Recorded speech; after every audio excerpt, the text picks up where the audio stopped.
आजच्या या मैदानाचा असा निर्णय झालेला आहे की शासकीय नियमाप्रमाणे आपल्याला उशीर झालेला आहे, अंधार झालेला आहे आणि अंधारामध्ये आपल्याला काय नियमाचं उल्लंघन करून कुठल्या गोष्टी करायच्या नाहीत असं आयोजकांचं बी म्हणणं आहे आणि संघटनेने बी तसं त्यांना समजून सांगितलं की बा आपल्याला काही झालं तर हा भाग नवीन आहे खेळायला. त्यांना ते समजून सांगितल्यानंतर त्यांना ते पटलं आणि असा निर्णय झालेला आहे की जे काय फायनलला गाडी मालक पात्र झालेले आहेत त्यांना जे बक्षिसाची रक्कम आहे ती रक्कम एकत्र करून समान सर्वांना वाटली जाईल.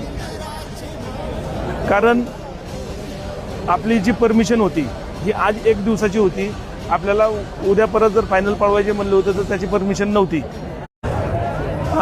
आजच्या या मैदानाचा असा निर्णय झालेला आहे की शासकीय नियमाप्रमाणे आपल्याला उशीर झालेला आहे, अंधार झालेला आहे आणि अंधारामध्ये आपल्याला काय नियमाचं उल्लंघन करून कुठल्या गोष्टी करायच्या नाहीत असं आयोजकांचं बी म्हणणं आहे आणि संघटनेने बी तसं त्यांना समजून सांगितलं की बा आपल्याला काही झालं तर हा भाग नवीन आहे खेळायला. त्यांना ते समजून सांगितल्यानंतर त्यांना ते पटलं आणि असा निर्णय झालेला आहे की जे काय फायनलला गाडी मालक पात्र झालेले आहेत त्यांना जे बक्षिसाची रक्कम आहे ती रक्कम एकत्र करून समान सर्वांना वाटली जाईल.